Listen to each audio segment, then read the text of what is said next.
Hola, muy buenos días, bienvenidos a Foro Libertad, este espacio de debate del Instituto Juan de Mariana, con el que queremos poner sobre la mesa algunas de las cuestiones que no aparecen mucho en algunos otros de los debates, de los medios de comunicación, que están, yo creo que están más atareados con lo urgente que con lo relevante. Así que hoy vamos a traer un debate un poco diferente sobre las elecciones y sobre cómo los liberales, el liberalismo se enfrenta a las citas electorales, que además ahora vienen unas cuantas, las generales, autonómicas, locales, europeas. Cómo enfrentarse a las elecciones, cómo enfrentar un liberal su cita con las urnas y de las diferentes opciones que tenemos en España, si hay alguna que podamos considerar liberal o que al menos cumpla unos mínimos. Y tengo unos invitados, tenemos un panel de debate excepcional. Empiezo por mi izquierda, Eduardo Castillo, sociólogo y un máster en comunicación política, bienvenido. Gracias. A mi derecha, Manuel Llavans, mi compañero, redactor jefe en Libre Mercado, responsable del área económica en Libertad Digital, bienvenido. ¿Qué tal, Domingo? Muy buenas. Y a mi derecha, un poquito más allá, Eduardo Fernández Luiña, director del Instituto Juan de Mariana y profesor en la Universidad Francisco Marroquín. ¿Qué tal, Eduardo? Bienvenido. Muy bien, Domingo, muchas gracias. Y a mí me gustaría, yo sé que todo el mundo está esperando que nos pongamos a debatir sobre los programas, sobre si podemos ver si Ciudadanos es liberal, si es el PP, si Vox tiene algo de liberal, todas estas cosas, pero a mí casi me gustaría vamos a empezar un poquito casi de filosofía y de reflexión, de mirarnos a nosotros mismos. Y la primera pregunta que os lanzo a quien la quiera recoger sería, ¿cómo enfrentamos los liberales la cita con las urnas? Realmente, a mí me parece siempre un momento peligroso las elecciones, porque se genera en los medios de comunicación, en la sociedad, ese colectivismo contra el que luchamos, esa sensación de grupos que se enfrentan unos a otros, de olvidamos al individuo y nos ponemos a fijarnos en los grupos. ¿Cómo nos enfrentamos a esas elecciones? ¿Hay alguna forma de colar un discurso liberal o colar mensajes liberales en medio de todo este ruido que se genera en las elecciones? Bueno, yo la verdad es que, honestamente, cuando se habla de elecciones y liberalismo, la actitud liberal ante las elecciones, desde mi punto de vista, debe ser de escepticismo. ¿Por qué? Porque al final las elecciones configuran coaliciones de poder y esas coaliciones de poder, pues obviamente deben de ser potencialmente pueden ser liberticidas. Entonces quizás la primera cuestión que un liberal tiene que tener presente siempre que se enfrenta a un proceso electoral es ser escéptico, saber que puede servir para concentrar el poder y poner en peligro nuestras libertades. Es una actitud de vigilancia y de denuncia ante eso. Pero al mismo tiempo también es una ventana de oportunidad, ¿no? Evidentemente es una ventana de oportunidad si en la sociedad las ideas alrededor de la libertad que se han trabajado durante años, pues han calado, ¿no?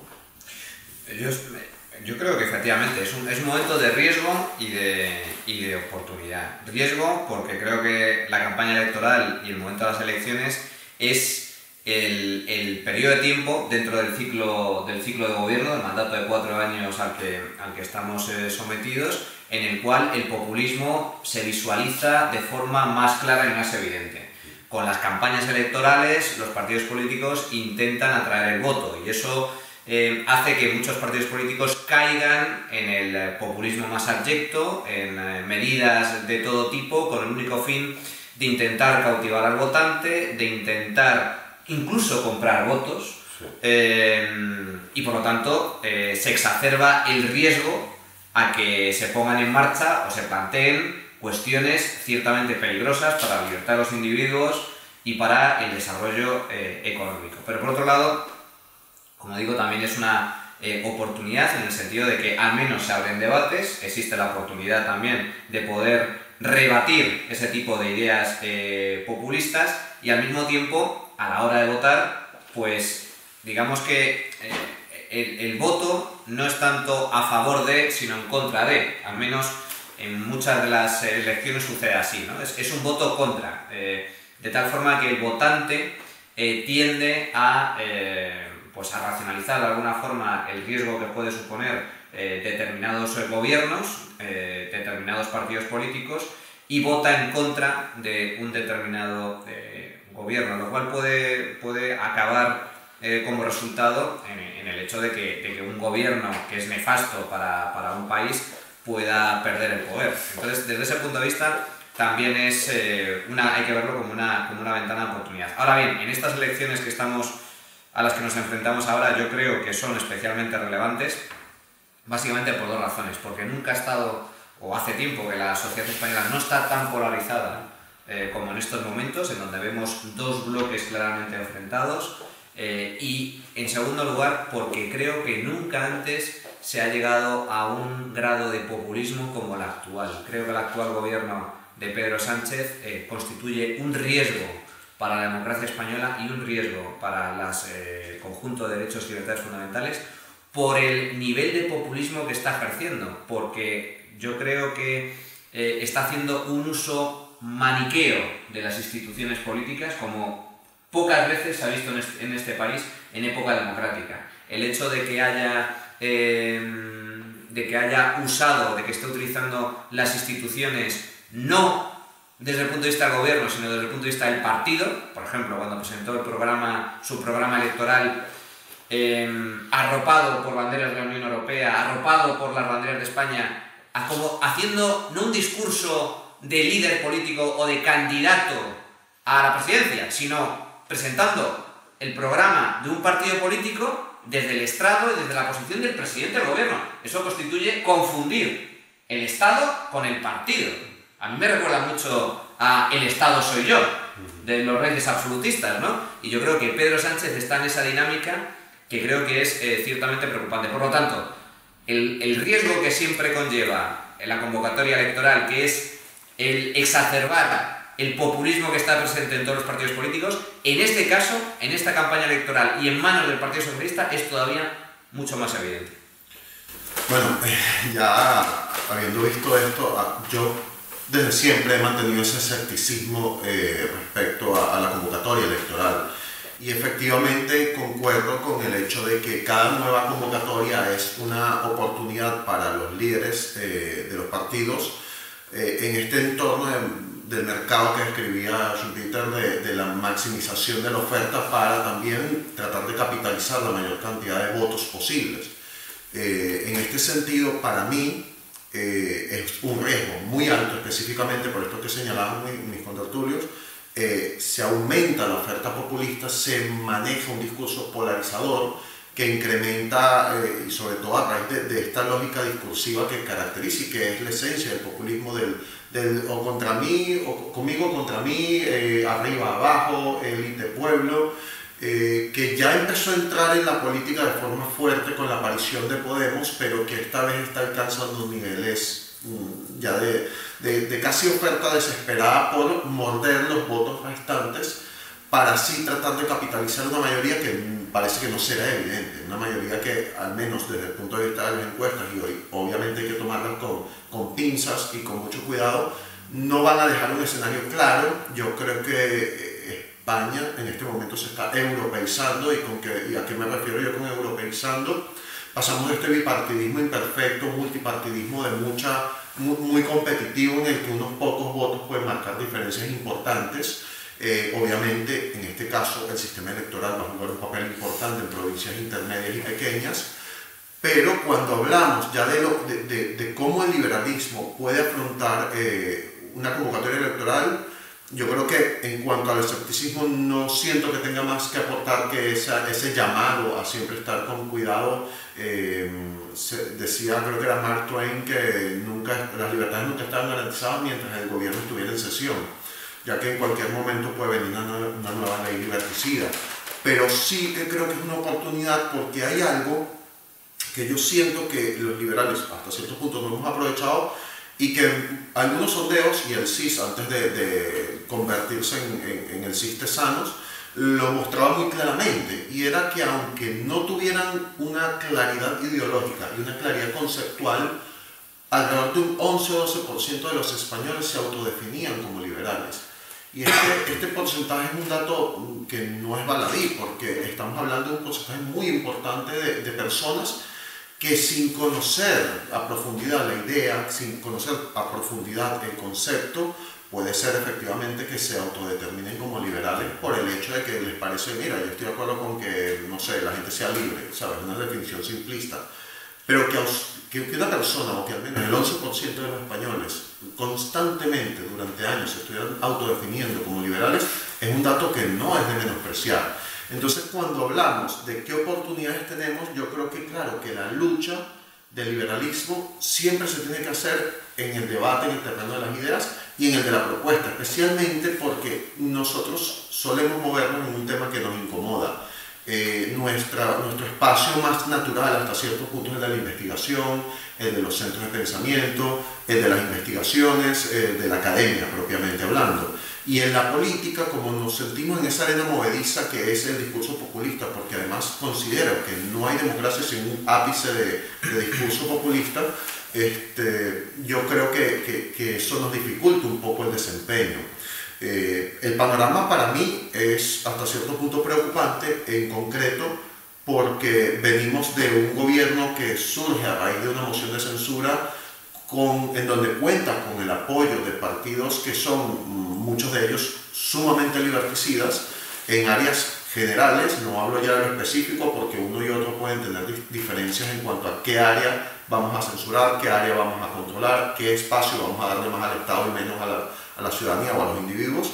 Pero ahora lo que se está proyectando es esta fragmentación en distintos partidos con la presencia de un gran partido, o al menos un partido con una mayoría de votos y de escaños, que posiblemente no gobierna, y eso va a incentivar una negociación en la que también cada uno de los actores que entren dentro de esta coalición efímera, porque creo que también es un periodo de relativa inestabilidad en el que cualquier actor con poder puede tener poder de veto sobre el gobierno, va a demandar por parte de quien quiera gobernar una mayor oferta y una mayor entrega de opciones y de ventajas a cada uno de los actores. La aprobación de ley, por ejemplo, creo que va a pasar a ser una batalla constante por obtener los votos puntuales para este proyecto, para el presupuesto, para la modificación de cualquier ley, y por eso también se ve que Pedro Sánchez está incrementando el hecho de gobernar por decreto, que desde mi punto de vista es una cuestión bastante peligrosa en el tema de la democracia, ya que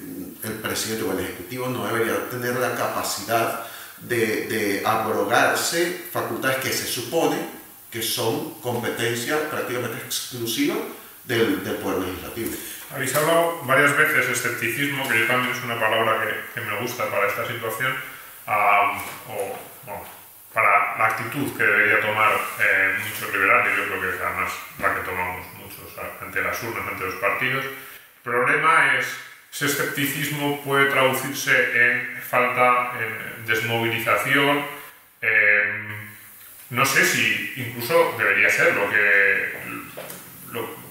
o así debería ser la respuesta. Juan Ramón Rayo, tu antecesor, apoya firmemente la idea de que no votar es en sí mismo una actitud.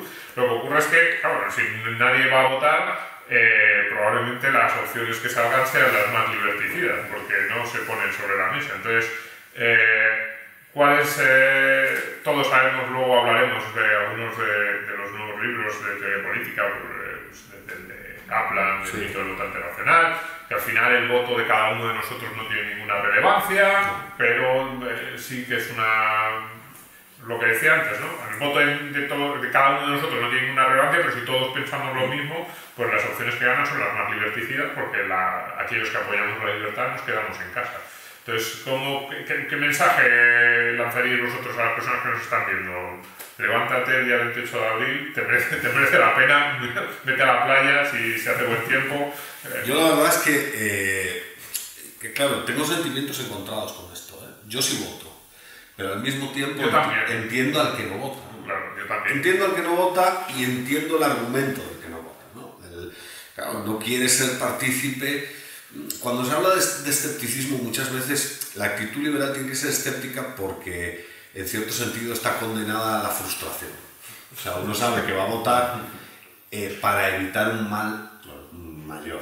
No porque te guste la opción que votas, porque la opción que votas probablemente te va a frustrar en el medio plazo, porque la política tiene unas dinámicas pues a veces perversas que hacen que te sientas estafado. ¿Cuántas veces hemos escuchado a candidatos decir que van a bajar impuestos luego llegan al poder, toman posesión del poder y en vez de bajar impuestos contribuyen a lo contrario, suben impuestos. Entonces esa sensación de frustración con la que el liberal tiene que interactuar constantemente, pues tiene que estar interiorizada, hay que conocerla, hay que saber que me van a engañar y que están utilizando una retórica populista, efectivamente, para captar votos. Pero claro, ¿cuál es la alternativa? No votar y dejar que aquellos que tienen una capacidad de movilización de determinadas esferas que están en contra de las libertades individuales capturen el poder. Hombre, pues en esa balanza yo prefiero asumir la frustración y votar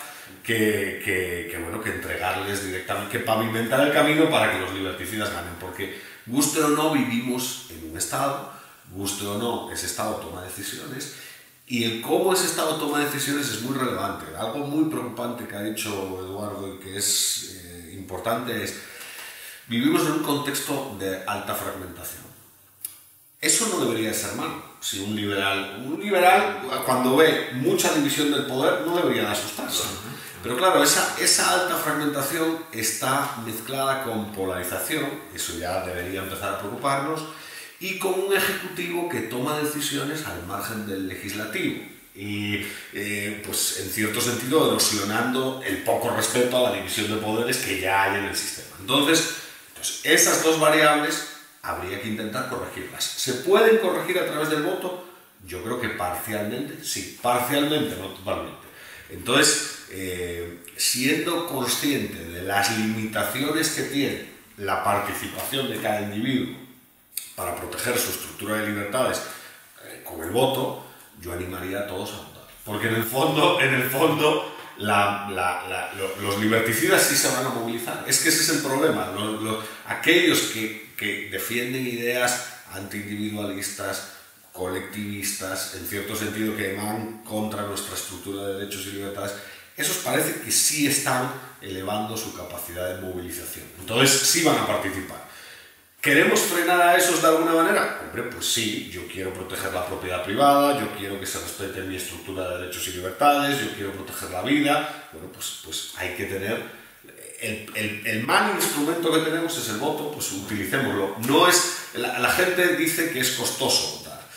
No es tan costoso. En realidad, y más en un contexto polarizado, que sabes quién es aquel que está en contra de las libertades individuales y aquí ya está más o menos a favor, en un contexto polarizado, la información, aunque tiene problemas siempre, no es tan costosa. Yo creo que todo el mundo más o menos sabe quién respeta más la propiedad, quién está a favor de menos impuestos, quién en cierto sentido contribuiría a una sociedad más liberal y más abierta, ¿no? Pues tampoco hay que leerse los programas a profundidad, ni estudiarlos, ni incurrir en ejercicios altamente costosos, ¿no? En cuanto a la abstención es totalmente legítima, me parece una postura muy honorable. Yo he ejercido la abstención, en la inmensa mayoría de citas electorales, es cierto que he votado en alguna ocasión, pero la abstención es una postura perfectamente legítima y que creo que además es necesaria. Yo soy totalmente contrario a los sistemas en donde el voto es obligatorio. Sí, por supuesto. No quiero participar del sistema, ningún partido político me convence, ningún partido político concuerda con mis ideas, por lo tanto me abstengo, voy a mi casa y me quedo en mi casa y no voy a votar. Me parece perfecto. De hecho, creo que el mayor campo o espacio de influencia a nivel político es precisamente el abstencionismo. De hecho, los resultados electorales varían mucho en función de si hay o no movilización política, es decir, si los partidos políticos o el contexto político logran movilizar a los que se abstienen, ¿no? Por lo tanto, juega un papel fundamental y creo que además es necesario. Yo no voy a entrar en si cada uno es libre de decidir a quién vota y si vota o no vota, pero vamos, desde ese punto de vista me parece perfectamente legítimo. Ahora bien, ¿qué es lo importante? Insisto en lo del mal menor, es decir, cuando hay, como hasta ahora había un claro modelo bipartidista con PSOE y Partido Popular, que realmente no hay tantas diferencias entre unos y otros, digamos que, el ir a votar pues quizás tenía menos relevancia que la actualidad. Porque al fin y al cabo, si echamos un poco la vista atrás, yo creo que es muy importante coger perspectiva temporal. El bipartidismo ha sido muy positivo para este país. Hemos vivido una época, la etapa democrática, desde la transición, 40 años de democracia, ha traído como consecuencia un periodo, el mayor periodo de estabilidad política de la historia reciente de este país, quitando la dictadura. Había estabilidad también, pero porque era una dictadura, evidentemente. Un contexto económico de gran crecimiento económico, de gran progreso, de consolidación de las clases medias, y además un contexto en el que España se ha abierto al mundo y se ha integrado en Europa. Yo creo que, por lo tanto, el balance general de la etapa democrática española es muy positivo, con el bipartidismo a la cabeza. Es que a veces se olvida, es decir, en España se vive muy bien gracias en parte, sí. en parte a eso. Bueno, a partir de... Bueno, sí, como nos vayamos al año 59, a los planes de estabilización, que es donde empieza el gran progreso, el desarrollo económico, claro. Pero está claro, yo soy pro-casta.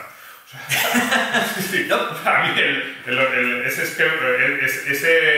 sistema, Felipe González, luego Aznar, construyeron 20, 25, 30 años de estabilidad, crecimiento y progreso. Les faltó un poco, si a mí me dices que le faltó a ese bipartidismo, fue algo más de ambición en las reformas, sobre todo desde el punto de vista económico, de haber afrontado un poco más una modernización del país, un poco a la irlandesa, que aquí no se dice, nos quedamos un poco en el camino italiano, pero que efectivamente estoy de acuerdo. Pero yo creo que entonces el balance... Y eso está en riesgo ahora. Y eso, exacto, entonces a lo que voy, quizás tenía menos sentido ir a votar con el modelo tradicional bipartidista, porque realmente no había tantas diferencias entre PSOE y Partido Popular, quitando algunos matices menores, pero ahora sí me parece un momento muy relevante, porque ya no estamos en un contexto de consenso político sobre grandes temas.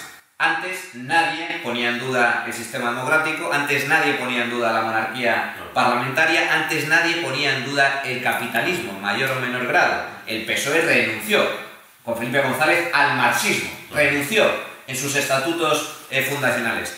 Y antes nadie ponía en duda la unidad nacional, ¿no? Entonces, estamos en un contexto totalmente diferente, con fuerzas políticas que a lo mejor no tienen capacidad de gobierno, pero sí capacidad para influir, que ponen en duda la democracia, que ponen en duda la economía de mercado, que ponen en duda la monarquía parlamentaria y que ponen en duda la unidad nacional. Por lo tanto, estamos en un momento de punto de inflexión muy relevante, en donde, en función de lo que decían los españoles en estas elecciones o en las próximas, en este contexto temporal, pueden cambiar muchas cosas de aquí a medio plazo. Nos jugamos mucho, por lo tanto, y yo creo que sí está más justificado el ir a votar para, insisto, evitar el mal mayor, que en este caso sí puede poner en riesgo ciertas cosas. Y en cuanto a esto, simplemente el tema de la identificación. Como liberales, yo creo que no hay ningún partido que lo represente. No. Bueno, en el peligro. Pero a lo mejor es muy pequeño. Con capacidad para tener representación parlamentaria. Pero, y me imagino que entraremos en el debate, yo soy relativamente optimista, porque se han introducido temas y cuestiones en el debate político que estaban totalmente ausentes hasta antes de ayer.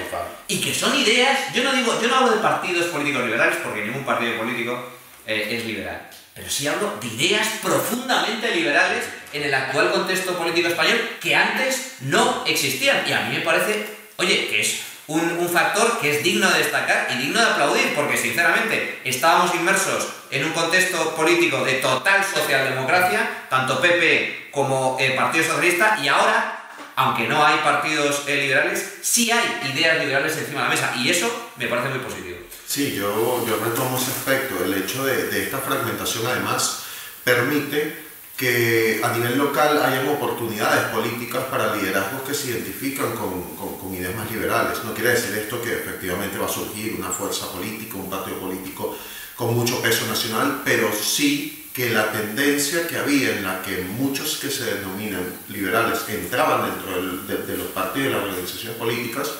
encuentren nuevas opciones. Esta fragmentación abre oportunidades, no solo peligros para el tema de las negociaciones a nivel macro, sino también oportunidades locales para que pequeños liderazgos o liderazgos más simpatizantes del liberalismo se cuelen dentro de concejalías, incluso en posibles alcaldías pequeñas, siempre que se tenga la capacidad de liderazgo y la habilidad política, porque claro, Yo cuando, por ejemplo, hablamos de escepticismo, yo me lo tomo como option, pues. Es simplemente una cuestión de diferenciar y saber mantenerse en, no sé si un justo medio, pero sí saber diferenciar entre las llamadas del racionalismo, ¿sabes?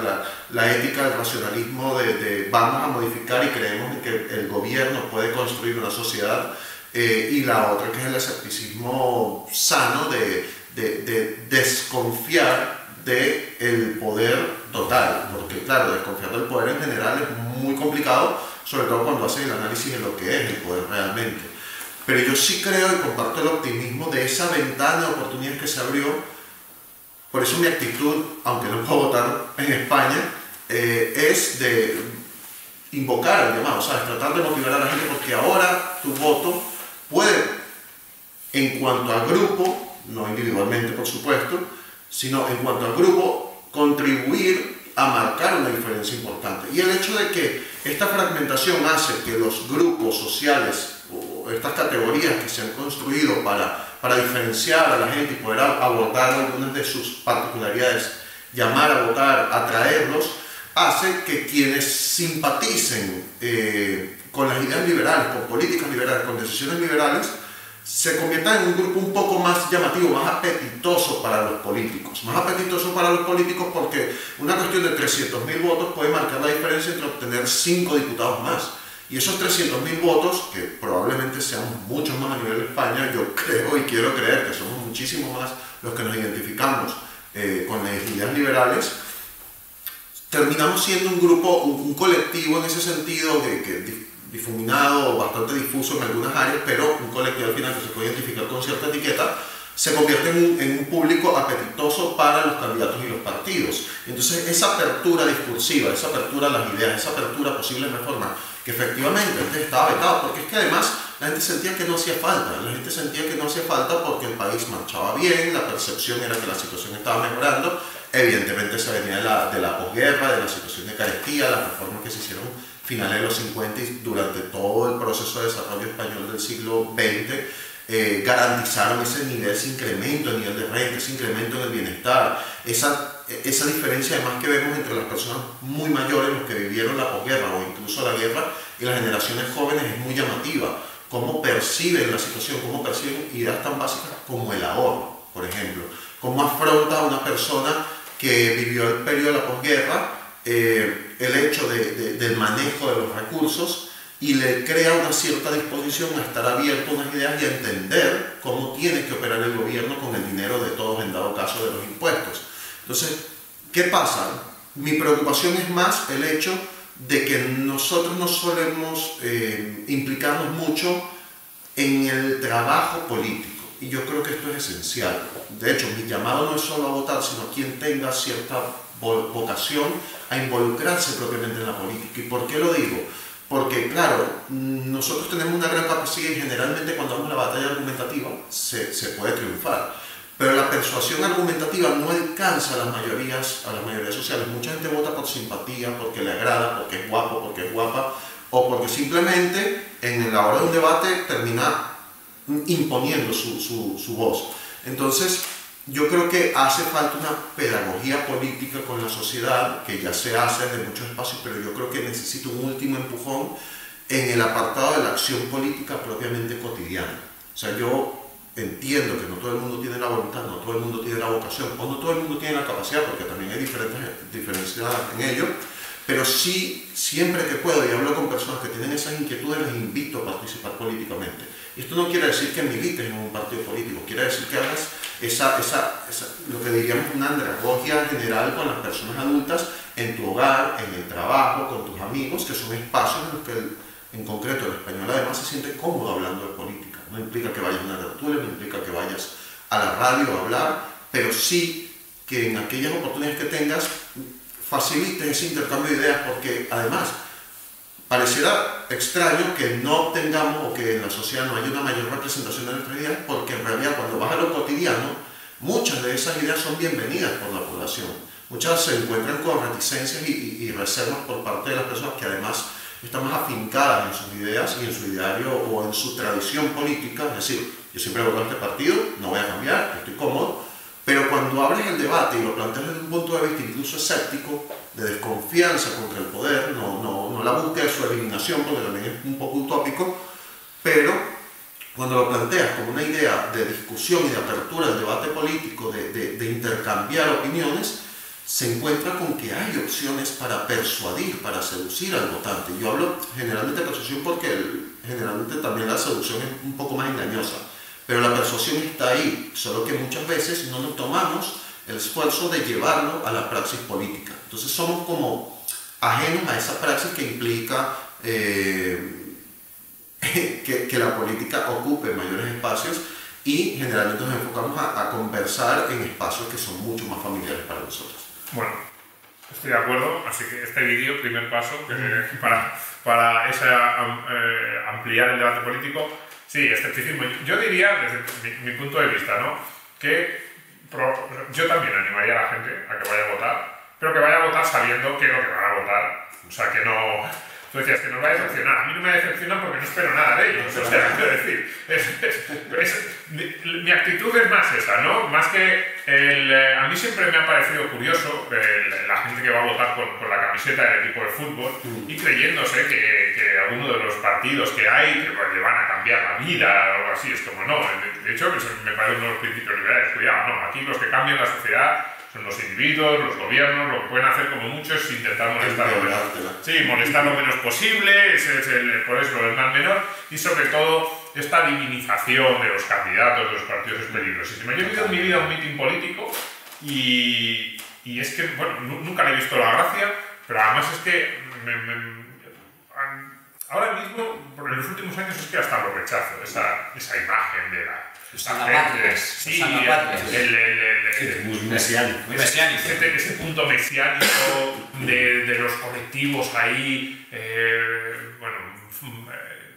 extasiados ante el líder o ante el proyecto de un partido. Es como, no, tranquilo, que sí, por supuesto, claro, es que luego así vienen las decepciones, así vienen luego, yo creo que la mayoría de las opciones políticas pues, que acaban triunfando desde los extremos, triunfan porque se ha imbuido en la gente, mucha gente ha asumido ese pensamiento de que es que un determinado líder político te va a cambiar la vida a ti, te va a salvar. Te va a salvar, que es profundamente, absurdo, la historia nos demuestra que no es así, y luego, claro, que te genera unas expectativas que luego debe ser muy difícil manejar el día a día.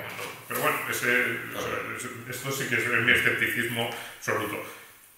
Así que, con este punto de partida de cierto escepticismo, vamos a meternos en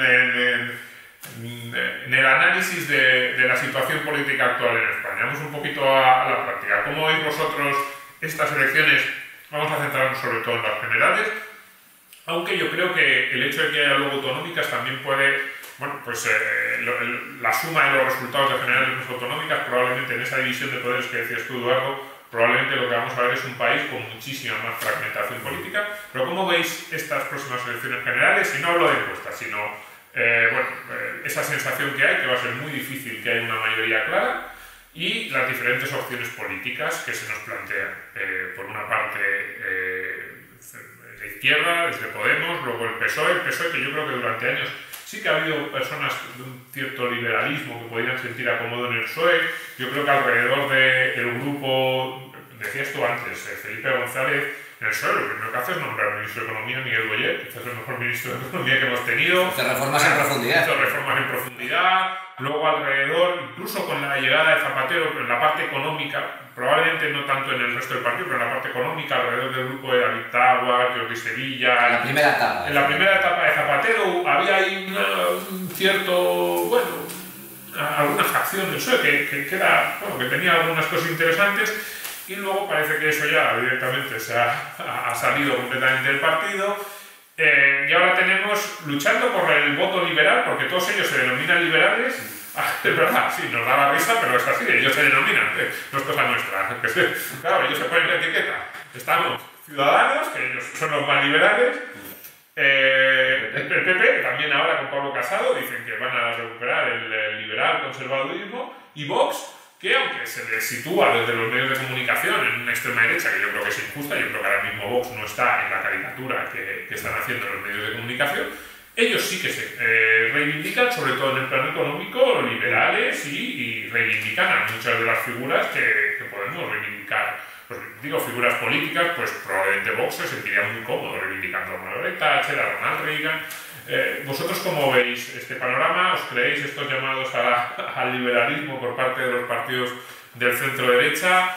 ¿Y cómo creéis que, bueno, si es verdad que están compitiendo todos ellos por decir que son liberales, si eso puede generar después del 28 de abril, y sobre todo si hay un resultado electoral que así lo permita, pues como tú decías antes, que a lo mejor esas ideas pues generan alguna política de gobierno más o menos liberal?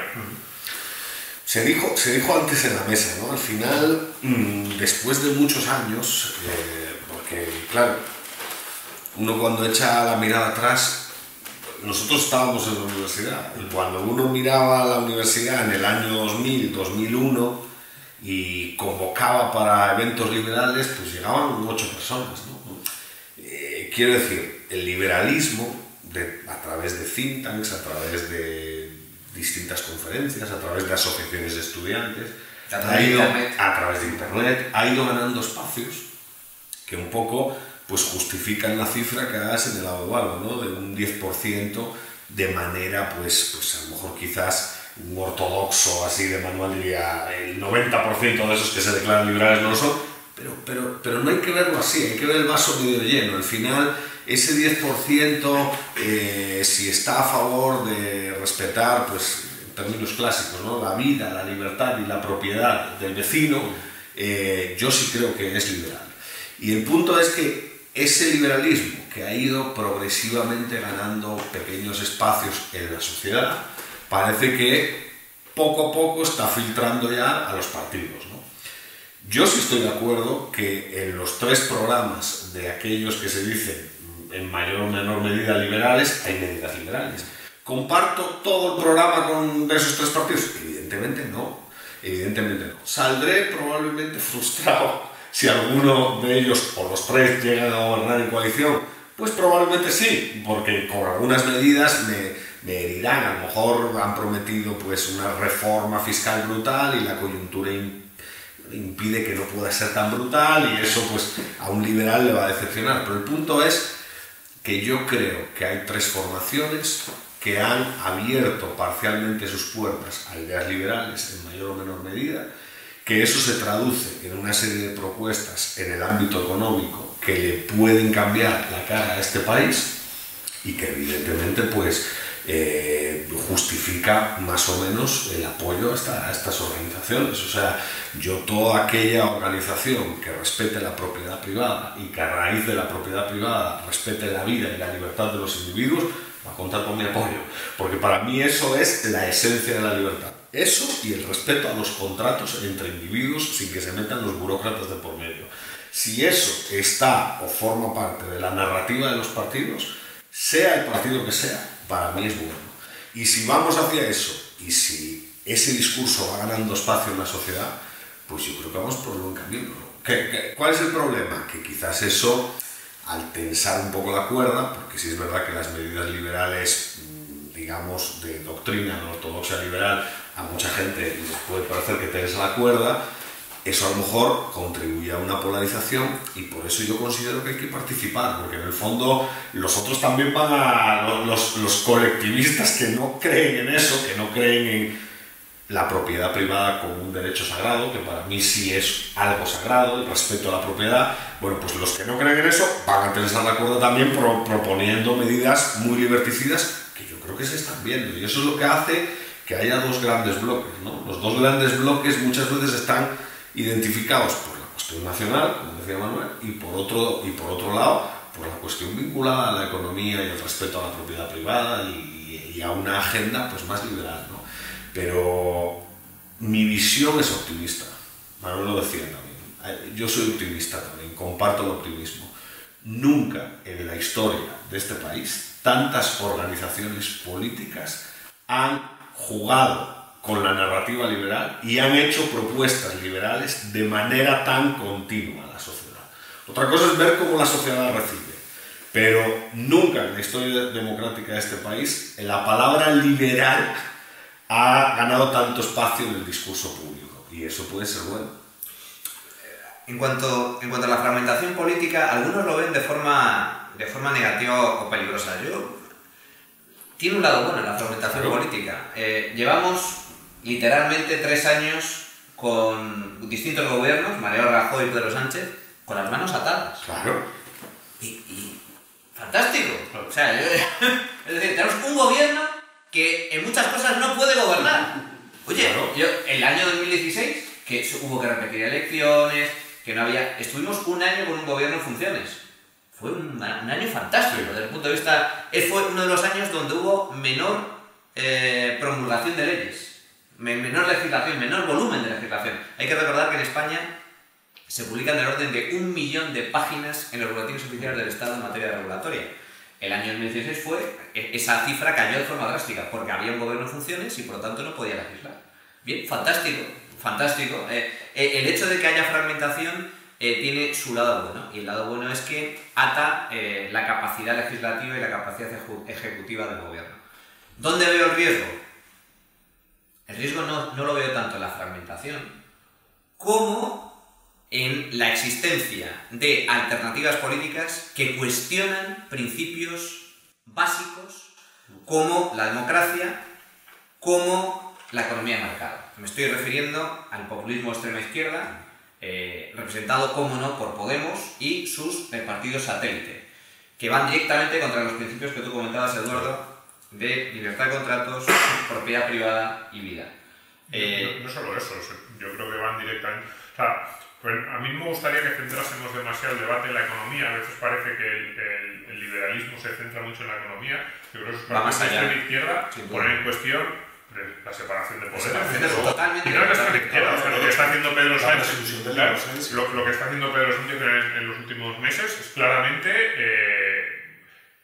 cargarse el poco respeto que había en España. Pero algo había por una cierta separación de poderes y se lo están cargando. Y desde el punto de vista de la justicia, la presunción de inocencia y el Estado de Derecho, la igualdad ante la ley también. O sea, la izquierda lleva muchos años, no solo en España, en el conjunto de Europa, tratando de cargarse los principios básicos del Estado de Derecho, que básicamente es que todos somos iguales ante la ley, no, para establecer una ley que te trata diferente en función del grupo, de la categoría, del sexo, pero más allá de la ley de violencia de género, que a mí me parece que sí que es completamente que ataca ese principio, pero más allá de eso, o sea, el principio de que tú te enfrentas, o sea, que la ley tiene que tratarte diferente en función del grupo, de la categoría que de forma arbitraria ha decidido el legislador, yo creo que es casi un lugar común entre la izquierda europea y no entre la izquierda más extrema. Y a mí me parece muy peligroso, pero sí, efectivamente, la extrema izquierda, desde luego, los principios,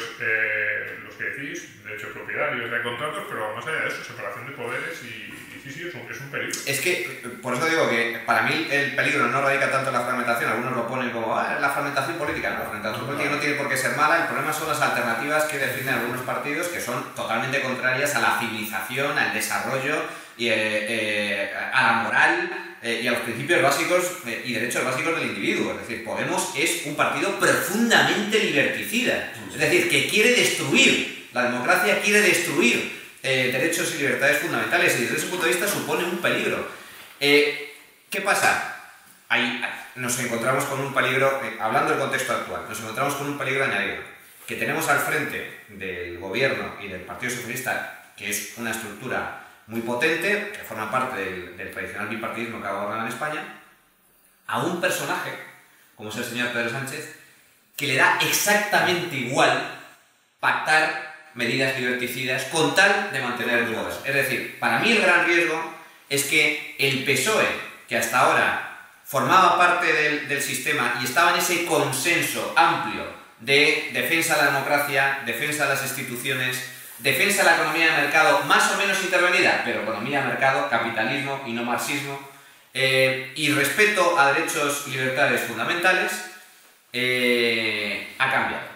Y ahora dentro del PSOE hay dos PSOEs. Un PSOE de la vieja guardia que mantiene esos principios, que fueron los que contribuyeron a la estabilidad política en España durante estos años de estas 4 décadas de democracia, y un nuevo PSOE que representa a Pedro Sánchez, que está en otra historia, que es populismo puro, que es un personaje tremendamente peligroso, de los más peligrosos, sinceramente, que han pasado por la, bueno, sin duda, por la democracia española, porque está dispuesto a todo con tal de mantener el poder. Su ambición política le lleva a pactar con, ya no digo nacionalistas, sino incluso con Podemos. Hasta tal punto es así que están dispuestos a abrirle la puerta del gobierno a Pablo Iglesias y concederle ministerios. Con lo cual, a mí eso sí me parece ciertamente preocupante. Ahora bien, yendo a las ideas liberales que contienen los programas políticos, pues oye, es cierto que estamos viviendo algo inédito también desde el punto de vista político en España, y es que hay una competencia entre los partidos de centro-derecha, yo centro-derecha, Ciudadanos, yo creo que Ciudadanos es un partido socialdemócrata,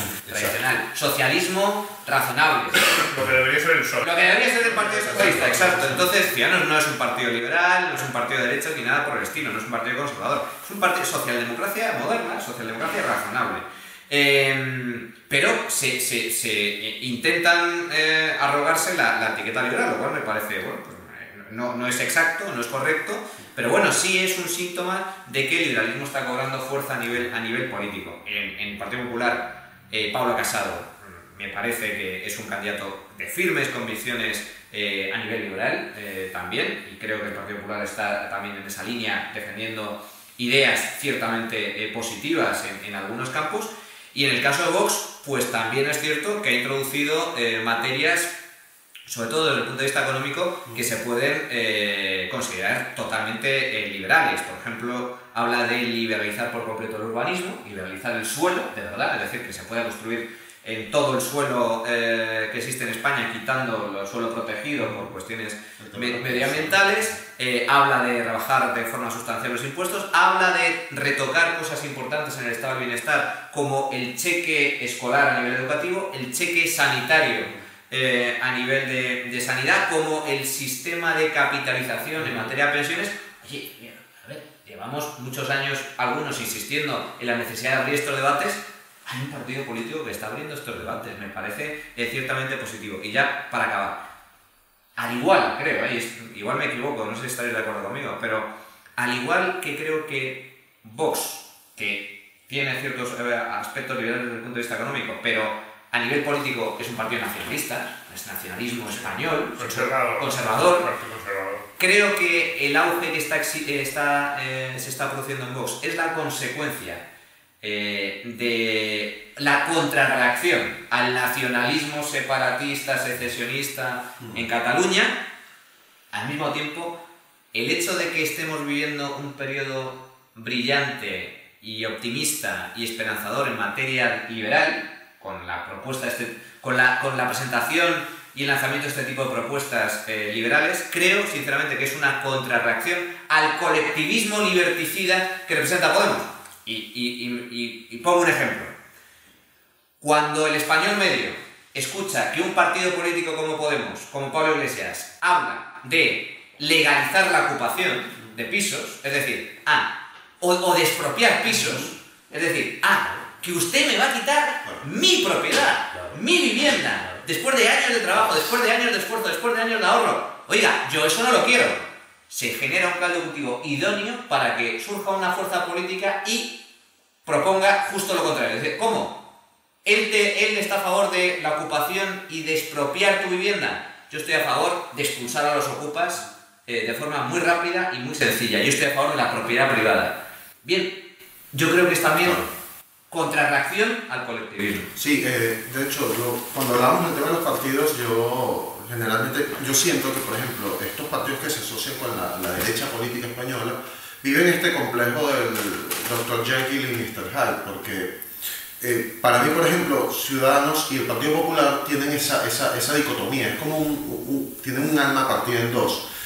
Por ejemplo, en Ciudadanos encuentras personalidades que son, o que yo considero que pueden ser incluidas dentro del liberalismo, pero a veces un liberalismo clásico tirando a simpatizar con vertientes mucho más anarcocapitalistas, pero están en un partido que tiene esa alma dividida entre liberales y progresistas. Y cuando digo progresistas es el típico progre que sale con un sentimiento español de la unidad de España, pero que se va a otro partido viéndose abandonado por el Partido Socialista.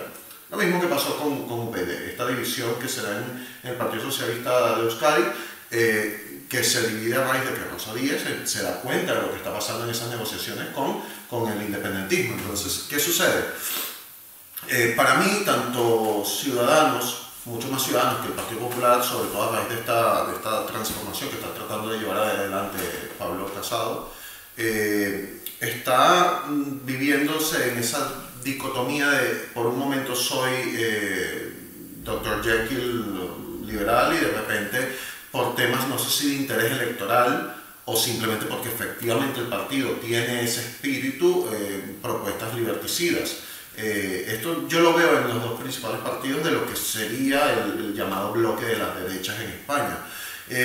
No lo veo tanto en Vox, para algunos puede ser porque Vox parezca Dr. Hyde puro, y para otros puede parecer el Dr. Jekyll y el otro parece Mr. Hyde, dependiendo de la arena política en la que te ubiques, en la acera política.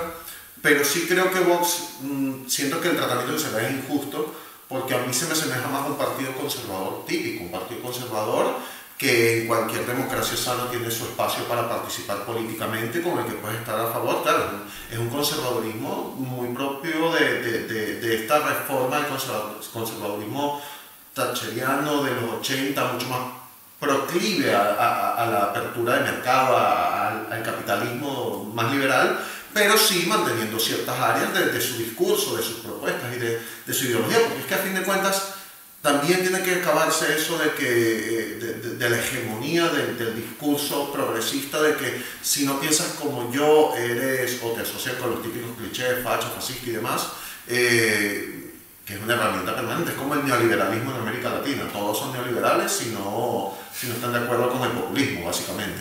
Entonces, claro, yo siento que estos partidos viven esa dinámica de por un momento soy más liberal, por otro momento soy progresista. Por el lado del PP ya sería más socialdemócrata clásico, como la época de Rajoy, de Pablo Casado, con este esfuerzo por liberalizarlo y volverlo también más conservador a sus principios y a sus ideas, ya propiamente en los 90.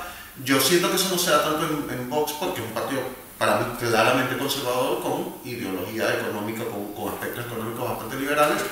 El otro día lo hablamos en la redacción, Manu, yo decía, Vox son los Tories británicos. Claro, de verdad, uno del programa, y además hasta parecido al partido Tory británico, sí. Hasta en los líderes, en las dos almas de Vox, un alma más populista, sí, un alma más aristocrática, podríamos decir, y es que se les ve, es que son los Tories británicos. Yo, en la caricatura que se ha hecho de Vox en la prensa española, ¿de dónde la han sacado? Claro.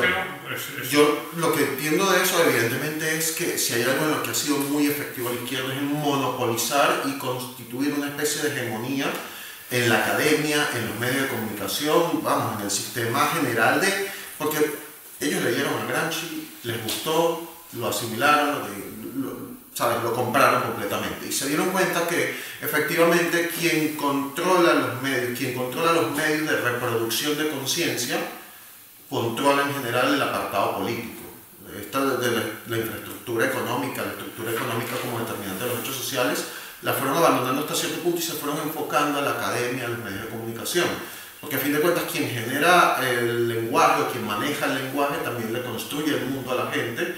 Y si tú consigues esta hegemonía de la que hablaba Gramsci, o sea, la superestructura tiene mucho peso a la hora de los fenómenos políticos. Entonces ellos lo leyeron, les gustó, lo compraron y lo practican. Entonces esta lucha que vemos ahora, que es tremenda oportunidad, yo siento que es tremenda oportunidad porque esa fragmentación disminuye las barreras de entrada para otras fuerzas políticas, no las elimina, pero las disminuye. Es decir, antes para poder entrar, no solo tenías ese 3% legal para entrar en la cuenta, sino que además necesitabas que no te duplicara, que no te triplicara el primero o segundo partido. Eso ponía muy difícil la cosa. Pero ahora con esta fragmentación hay nuevas oportunidades de las que ya estuvimos hablando. Para mí, por ejemplo, ya te decía que el tratamiento que se le da a Vox es injusto, pero no solo Vox, sino cualquier partido, por ejemplo, que defienda la unidad de España. Cualquier partido que defienda la unidad de España, cualquier partido que use la bandera española, suele ser objeto de críticas y ataques. Y críticas y ataques no solo en grandes medios de comunicación, sino también en el terreno local. Yo converso, yo tengo amigos de todas las ideologías, pero el hecho o sea, siempre me ha llamado la atención como extranjero la idea de que el uso de una bandera, ¿sabes? La Rojigualda, si no me equivoco, sea algo tan polémico a raíz de que fue un símbolo patrio que, bueno, que retomó, sí, efectivamente la dictadura, pero que siempre estuvo allí. ¿Sabes? Que desde 1700 y algo, si no me equivoco, o sea, es una bandera que tiene más de 200 años de uso con ciertas modificaciones. Entonces, esa idea, esta no es mi bandera es una que duró 6 años de uso, ¿sabes? Ese tipo de cosas nos habla también de ese potencial que tienen las izquierdas en cuanto al uso casi en título propio de la superestructura que genera conciencia. O sea, el estudiar en una universidad muchas veces te influye de tal manera que tu visión del mundo está determinada por esa estructura. Para mí las dos amenazas populistas liberticidas a día de hoy, bueno, la de Podemos, que ya reflexionamos a la profundidad, y la otra es el nacionalismo catalán. La coalición nacionalista catalana es terriblemente liberticida. O sea, desde hace años, en los últimos 5 años, la gente habla mucho del populismo de Vox, de lo recurrente que es ese populismo, pero en el fondo, cuando uno va a la esencia, cuando uno va a los programas, los verdaderos actores que quieren transformar esta realidad de manera radical, yo creo que están ubicados en Podemos, que definitivamente quiere destruir la división de poderes, concentrar poder en el Ejecutivo, modificar la Constitución, etcétera, etcétera, etcétera. Y luego en el nacionalismo catalán. El nacionalismo catalán, lo queramos o no, ha cambiado su estrategia y bueno, a día de hoy, pues lo que ha sucedido, por ejemplo, la pasada semana, que un presidente escriba bestias con forma humana y que en cierto sentido se fomenten actitudes xenófobas, tú sí, yo no, se miren apellidos, se impongan una determinada narrativa historiográfica, etc. Es una amenaza muy terrible para la propiedad, para la individualidad y para la libertad en general. Entonces hay que tener bastante claro esas dos amenazas, ¿no? Yo soy muy escéptico con los males menores, no sé muy bien cuál es el menor mal menor, pero sí sé cuál es el mal mayor. O sea, tengo clarísimo por dónde viene el mal mayor y tengo clarísimo que en cierto sentido, hombre, si se puede en la medida de las posibilidades, habría que evitar que concentren poder. El entorno altamente fragmentado, claro, les sube los costos, tienen que hacer coaliciones. Y hacer coaliciones es complicado. Pero un presidente dispuesto a entregarlo todo, pues a lo mejor no es tan complicado. Eso está claramente identificado, creo. Para mí el problema de esas dos amenazas, que yo estoy de acuerdo, vamos terminando porque estamos ya casi fuera de tiempo, pero sí que me gustaría darle una vuelta a esas dos amenazas, porque para mí las dos tienen algo en común y volvemos casi a la primera pregunta sobre si ir a votar, no ir a votar, la democracia, y es que las dos se apoyan mucho en la democracia como como fin último de toda la organización humana, toda la organización social. Es decir, el principio que sigue Podemos y que sigue el nacionalismo catalán es: si yo tengo un voto más que tú, tengo derecho a todo. Y de hecho Podemos muchas veces, en sus orígenes lo planteaba más, yo creo que luego se dieron cuenta de que eso asustaba, pero planteaba mucho más democracia directa, el referéndum. Y cuando Pablo Iglesias salió en esa rueda de prensa y dijo yo quiero el Ministerio de Interior, porque o sea, su planteamiento es: yo lo que necesito es llegar al poder ejecutivo. Y además es un planteamiento hasta coherente con su forma. Ellos lo que vienen a decir es que la democracia y que la democracia burguesa, tal y como la entendemos aquí, y esta división de poderes y todas estas cosas que estamos hablando, límites del poder, que son instrumentos generados por las élites para consolidarse, y que en realidad ellos apelan al pueblo, y el pueblo son ellos. Los demás reciben votos a través de la mentira, de lo que consiguen, de lo que las élites van conformando, pero el pueblo son ellos. Entonces, claro, dicen: en el momento en que yo consiga poder, como soy la personificación del pueblo, tengo derecho a todo. Entonces, claro, es peligroso. Para mí es uno de los grandes peligros de la evolución del pensamiento político de los últimos años, y esto se ve en conjunto. Yo diría que la mayoría de los votantes es esta idea de que tener un voto más te da derecho a todo. Yo se lo digo a la gente. Si es que yo votaría, yo el partido que siempre más voto es el partido que menos defienda esto, que más defienda el hecho de que yo gane no va a hacer que me meta en tu vida ni en la vida de los que no piensan como yo. El que menos asuma que tener un voto más le da el poder hacer lo que quiera. Pero el nacionalismo y Podemos van muy por ahí, van muy de yo lo que necesito es ganar unas elecciones, en el momento en que las gane eso me da legitimidad para todo. Y ese es para mí cuando alguien dice ¿qué ideas deslegitiman la democracia? Esta es la que a mí más miedo me da. Porque es una idea terrible, claro, es una idea que dices, no, es que tener mayoría, ser el 51%, o sea, la mitad más dura. Claro, a mí la revolución, o sea, yo pienso en la Revolución Americana, que puede ser uno de los momentos históricos que a mí más me gustan, y la Revolución Americana se construye al revés, se construye para defender a las minorías. Lo que dicen es, vamos a construir un Estado de derecho, unas leyes que te protejan a ti aunque tú seas solo uno. Hay cosas en las que no se puede meter la mayoría aunque tú seas uno frente al 99% restante. Y ahora estamos entrando en un terreno de divinización de la democracia. Os pregunto a todos, a mí me da mucho miedo. Vosotros que tenéis, que estudiáis las cuestiones políticas, yo soy más economista, vosotros, porque a mí me da mucho miedo esta divinización de los procesos electorales, de la democracia y de la mayoría de él. Si tienes un voto más, tienes derecho a todo. En línea con lo que estaba comentando Gorka y tú, Domingo, nacionalismo y democracia. Bueno, para empezar, el nacionalismo es totalmente, absolutamente antiliberal. O sea, el nacionalismo, el término nación como tal, nación es un término colectivista. Y el nacionalismo es puramente antiliberal porque pone al colectivo, a ese ente abstracto nación, que cada uno entiende la nación como le viene en gana, por encima de los derechos y libertades individuales. Entonces, partiendo de esa base de que el nacionalismo como tal es profundamente antiliberal porque es un concepto y un pensamiento totalmente colectivista y no individualista, donde la nación está por encima del individuo y no al revés, hay luego un punto muy interesante que es lo que has comentado del tema catalán. El secesionismo, que ese debate está abierto, lógicamente, como en el ámbito liberal, el secesionismo está absolutamente justificado en función de cuál sea el proyecto secesionista. Caso concreto de Cataluña. Cataluña se quiere, Cataluña, los nacionalistas catalanes quieren independizarse, fundamentalmente y casualmente, no solo la antigua CIU, sino también la extrema izquierda catalana, para imponer un proyecto liberticida, profundamente liberticida, y no solo en la forma de conseguirlo, es decir, saltándose la ley, saltándose el Estado de Derecho y saltando la democracia, porque rompiendo la Constitución y por las bravas, conseguir la independencia por las bravas.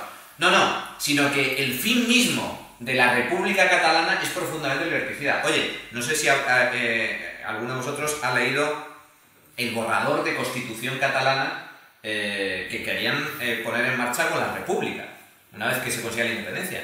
Era un mamotreto de cientos de páginas, lo cual ya, para empezar, asusta, pero es que el contenido era profundamente liberticida. Entonces, desde mi punto de vista... Era Venezuela.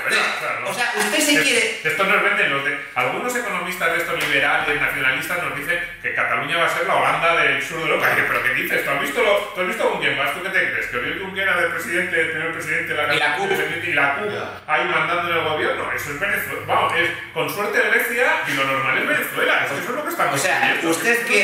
Usted quiere independizarse para imponer una dictadura comunista. Desde ese punto de vista, eso es absolutamente rechazable. Al igual que ETA, que era aparte de ser una banda terrorista criminal y deleznable, había un pensamiento político detrás, era marxista-leninista, movimiento marxista-leninista, quería la independencia del País Vasco porque la democracia parlamentaria española, capitalista, era su enemigo y lo que quería era imponer una dictadura comunista, es decir, usted se quiere secesionar para imponer su utopía marxista en un determinado territorio, por lo tanto, absolutamente deleznable.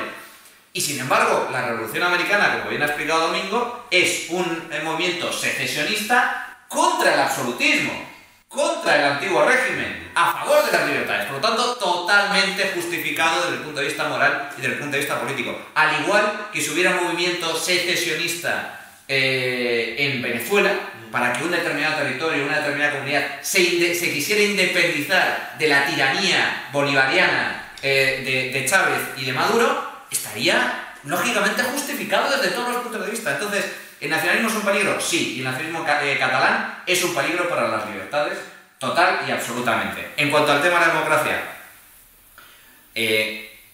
el programa de Podemos acaba de ser presentado y vuelve a recuperar la democracia directa, solo que de otra forma. Establece la posibilidad de hacer algo que ya puso en práctica Chávez en su día. Los revocatorios.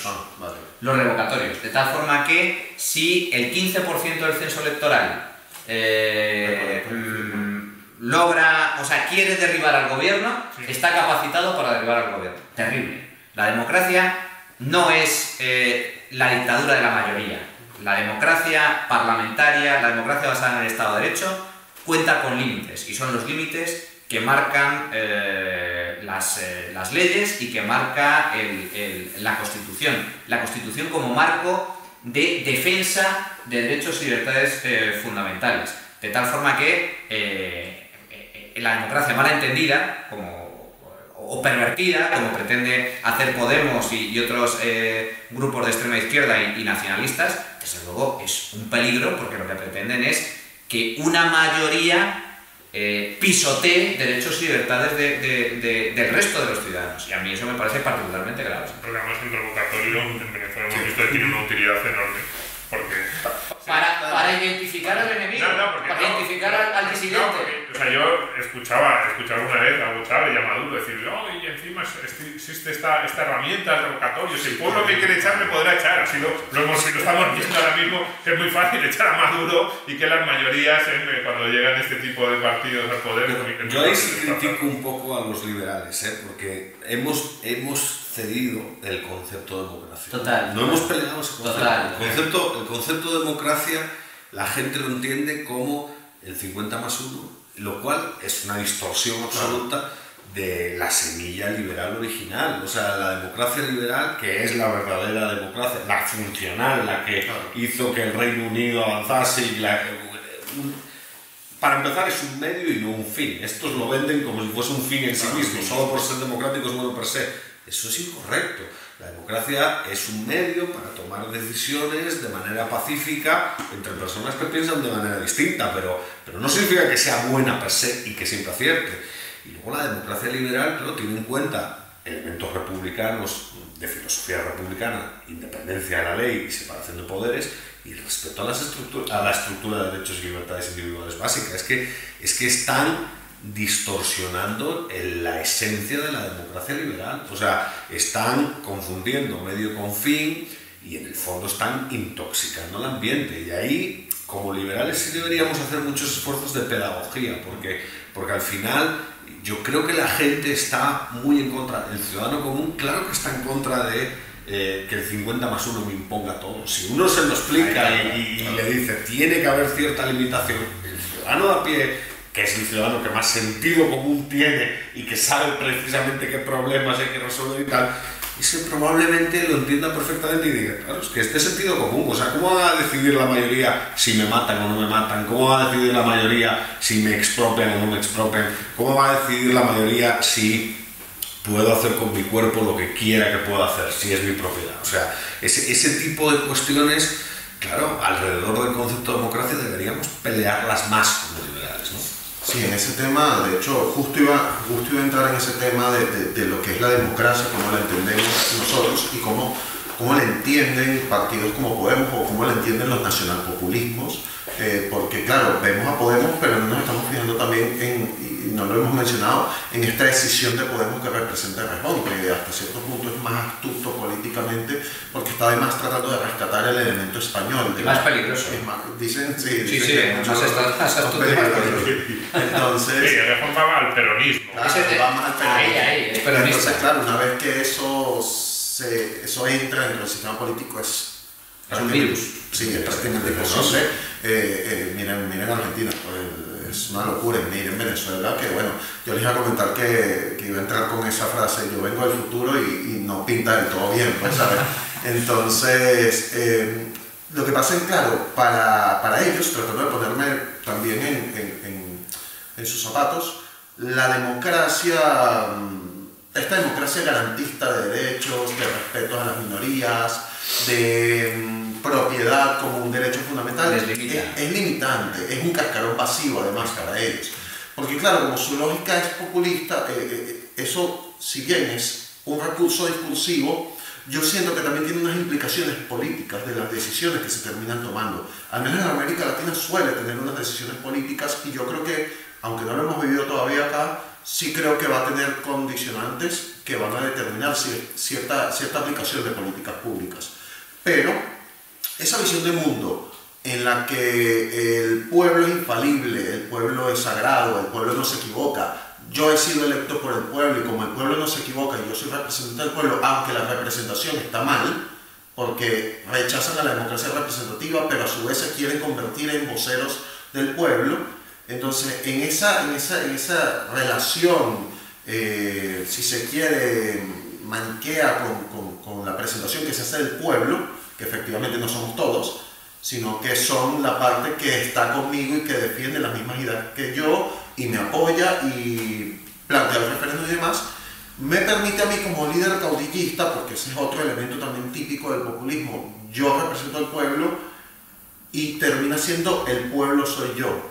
Y mis decisiones, como vienen y están legitimadas a raíz de una elección, porque claro, la mitad más uno debería poner el presidente, la mayoría debería elegir, así de simple te lo planteo y así de simple lo ven. Tiene unas implicaciones que la tratan de llevar a todos los espacios de la sociedad. Por ejemplo, no es extraño conversar con alguien defensor de esas ideas que te diga que por qué una empresa tiene que tomar las decisiones de la junta directiva, o sea, la junta directiva debe tomar las decisiones de una empresa. ¿Por qué la empresa debe invertir de acuerdo a los intereses de los socios capitalistas o de la junta directiva? Que esas decisiones las deberían tomar en una asamblea democrática totalmente horizontal de trabajadores, por ejemplo. Y es una aspiración que le subyace esa lógica de democracia directa. ¿Cuál es el peligro de la democracia directa? Además, como Robert Dahl también trató de demostrar, es impráctica salvo en muy pequeños colectivos.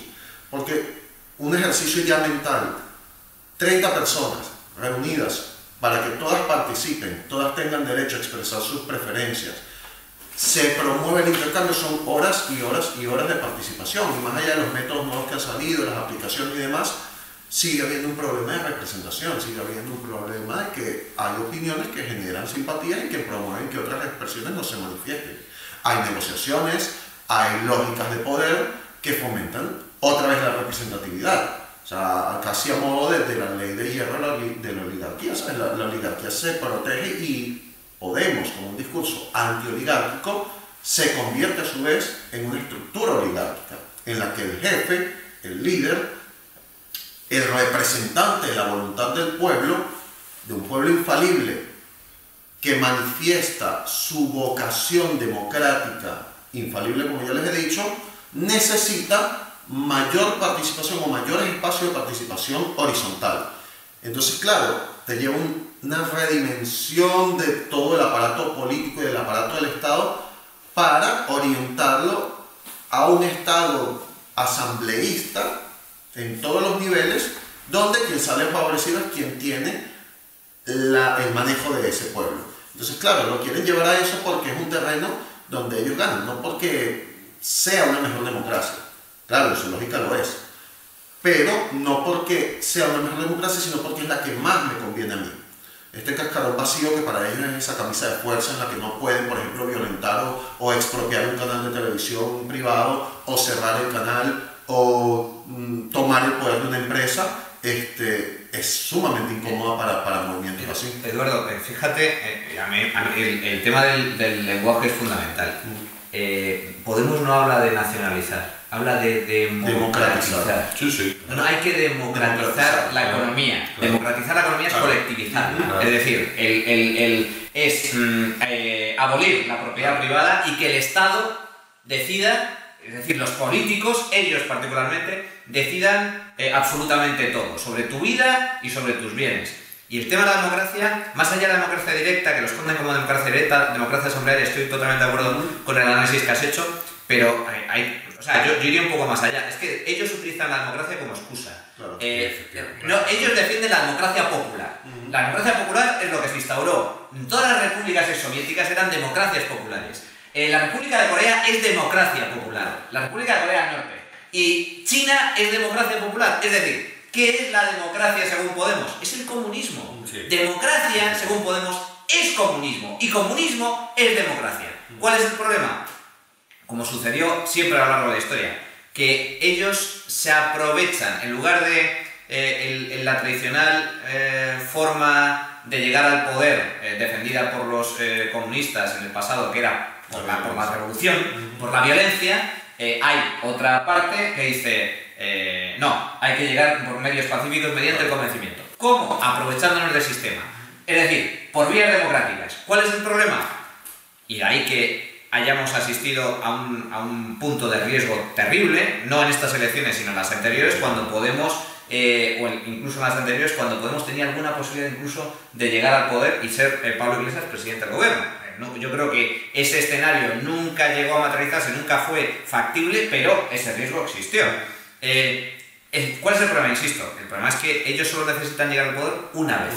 Una vez que llegan al poder por vías democráticas, lo primero que hacen es abolir la democracia e imponer la dictadura. Sucedió con Chávez, porque a Chávez lo eligieron los venezolanos libremente. Los convenció, los engañó, pero fueron ellos los que lo pusieron ahí. Chávez llegó al poder, abolió la democracia y abolió la propiedad privada, y ahora en Venezuela se mueren de hambre, literalmente. Sucedió con Hitler, sucedió con la República. El Frente Popular quiso imponer una dictadura comunista en España, y hay que repetirlo porque se está pervirtiendo la historia. Ellos querían imponer una dictadura colectivista, pero llegaron al poder. Bueno, aquí hay otro debate, porque llegaron al poder según investigaciones mediante fraude electoral. Pero bueno, se nutrieron o se valieron de la democracia para intentar conquistar el poder, y lo mismo sucede con Podemos. Podemos solo necesita llegar al poder una vez por vía democrática para abolir la democracia. Y lo mismo con Cataluña, ¿eh? Pero lo llevan haciendo desde la universidad. Siempre. Bueno, vamos a ver. Siempre. Nosotros, La democracia es asamblearia. Las asambleas en la universidad. Igual, era un chiringuito aquello, todo el mundo sabía. O sea, el punto es que sí lo saben instrumentalizar. Claro. O sea, es un instrumento que han aprendido desde jóvenes, es un instrumento que les sirve para ganar legitimidad retórica, en cierto sentido, en determinadas capas de la sociedad. Es un instrumento de concentración de poder, es evidente, es un instrumento liberticida, es un instrumento de opresión al individuo, es un instrumento que en la universidad justificó huelgas cuando la mayoría de la gente obviamente no quería estar en huelga, y es que cualquiera que haya vivido esos procesos lo entiende perfectamente. Es un instrumento pensado para controlar. El 15M, exactamente. Es de manual, les decía, porque es de manual. mencionabas lo de las asambleas. Yo, además, estudiando en sociología en la Universidad Central de Venezuela, la asamblea, la democracia esta asamblearia era muy permanente, eran asambleas cotidianas, diarias. Entonces, claro, además se valen de esa diferencia, que no quiero que se malinterprete, pero esa diferencia entre quienes querían graduarse y los que no tenían ningún interés en egresar de la carrera. Entonces, claro, tú no podías estar en una asamblea todo el día. Entonces las asambleas se volvían permanentes hasta el momento en el que la gente se iba y se tomaban las decisiones. La alteración de los órdenes del día, Siempre. todo ese tipo de cosas que evidentemente son descaradas, que además son resultado, porque ese es otro punto. ¿Quién gestiona la asamblea? El que gestiona la asamblea asciende de forma autoritaria. O sea, nadie vota al que gestiona la asamblea. ¿Cuándo surge una asamblea? Una asamblea surge de un proceso de competición espontáneo, duro, muchas veces violento, vinculado a una huelga, a una manifestación y tal, que te adjudicas el gestor de la asamblea, pero hay problemas. No, es que tenemos que terminar. Muy bien. Sí. Entonces, pues ya estamos fuera de tiempo. Yo siempre, los anteriores Foros Libertad los hemos terminado. Yo siempre pedía a los invitados que pensaran en un libro para recomendar. Os lo voy a pedir igualmente, sé que os pido un poco así a traición, pero bueno, así empiezo yo y os doy tiempo para pensar. Como hemos hablado mucho de la democracia y de la no divinización ni de los partidos ni de los procesos, yo pongo dos libros que a mí me han gustado mucho. Uno más teórico, Los límites de la libertad, de James Buchanan, que me encanta, sobre precisamente cómo tratar de encauzar una democracia desde las leyes para limitar lo más posible esa expansión del poder que tienen todos los gobiernos. Y sobre lo que es el proceso de toma de decisiones, a mí me gustó mucho el libro de Bryan Caplan, El mito del votante racional, Los dos están en castellano, son editoriales pequeñas, pero yo creo que son relativamente, que se pueden encontrar y bueno, yo los recomiendo aquí los dos. Eduardo, ¿tú qué nos puedes recomendar? Bueno, pues a mí, la verdad, el que voy a recomendar no está traducido todavía, pero debería estarlo. Me gusta mucho un trabajo de Ilya Somin, que lleva por título Ignorancia política, ¿por qué los gobiernos pequeños son más inteligentes? Que en el fondo es una defensa de, la descentralización como un instrumento, la descentralización y el federalismo fiscal como un instrumento de control a la bestia, ¿no? Si el Estado tiende a crecer, una forma de controlarlo es a través de federalismo fiscal, que corresponsabiliza más a los actores. A mí es un libro que me interesa bastante. Yo voy a recomendar dos. El poder, de Bertrand de Jouvenel, creo que es fantástico, un clásico sobre lo que realmente significa la política, la conquista del poder, su ejercicio y la violencia. Creo que es ciertamente clarificador, una obra maestra desde el punto de vista de la ciencia política, sin ningún género de dudas. Y luego Democracia en América, de Tocqueville, porque creo que es otro clásico excepcional. En el Juan de Mariana es verdad, hemos publicado a mí me gustó mucho. De Jason Brennan contra la democracia. Entonces todos los que nos están viendo pues pueden ver cómo teórico político norteamericano, Jason Brennan, hace muy buenos argumentos contra la democracia. En realidad critica también a la democracia liberal, pero las más duras críticas vienen para ese concepto de democracia popular, que es muy interesante. Es un libro de teoría política de gran valía. Sí, a mí me gusta, y además lo que más se ha hablado de este libro es de ese concepto que él habla de la epistocracia, de que los que más saben, que un voto ponderado, y a mí sin embargo es la parte que me parece más floja del libro y que no me... se ha quedado en el mundo con ese lema porque es fácil y además es incluso llamativo comercialmente, el voto ponderado, que el que más sabe que su voto pese más o que no pueda votar el que no justifique que tiene unos conocimientos mínimos, me parece bastante flojo. Sin embargo, el resto del libro, los primeros capítulos que hablan son más de teoría política, sobre cómo es la democracia, y el último sobre cómo la democracia genera divisiones en la sociedad, nos genera grupos, tensiones, a mí me parecen excepcionales. Y sí que realmente merece mucho la pena esa parte. Y es muy constructivo. Técnicamente mucha gente lo ve como un libro destructivo, es todo lo contrario. Es un diagnóstico que sirve para mejorar las instituciones, al final del sistema de normas, porque todo lo que dice es real. Entonces, si con ese diagnóstico podemos contribuir a una mejora, pues estoy de acuerdo que sea apoyar. Bueno, me lo han puesto difícil porque yo había pensado varias de las opciones y ya las soltaron. En concreto, yo voy a ir a lo clásico entonces de explicación teórica. Hay un libro de un escritor francés que fue ministro de Gaulle, se llama Jean Touchard, se llama Historia de las ideas políticas. O sea, yo creo que no he encontrado un libro tan clarificador con todo lo que es la construcción del pensamiento político, el contexto y demás, y para mí es una obra fantástica para entender. Y luego, la cabra siempre tira al monte, Max Weber, el político y el científico, que me parece una obra clave para entender no solo el concepto de Estado, sino también las lógicas de la pasión por lo político y la praxis política. Y el último, como que además domingo estábamos en la semana, el último, el homenaje a Jouvenel, ¿no?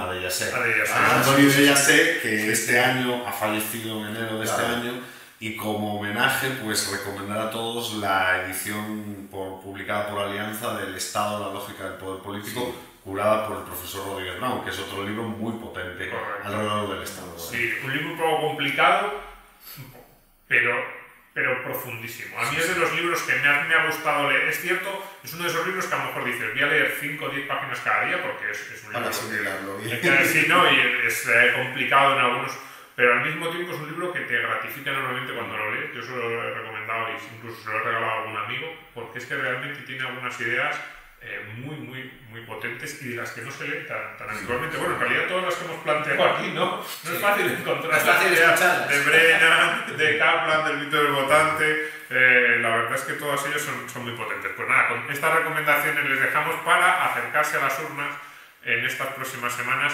con ese escepticismo, que yo creo que es muy sano, un sano escepticismo y con no sé si poca esperanza. En los partidos y en los candidatos actuales yo sí tengo muy poca esperanza, debo decirlo. pero bueno, quizás controlar a esos males mayores de los que hablaba Eduardo sea una motivación suficiente como para ir a votar. Muchas gracias por todo, muchas gracias a todos, Eduardo, y nos vemos en el próximo Foro Libertad.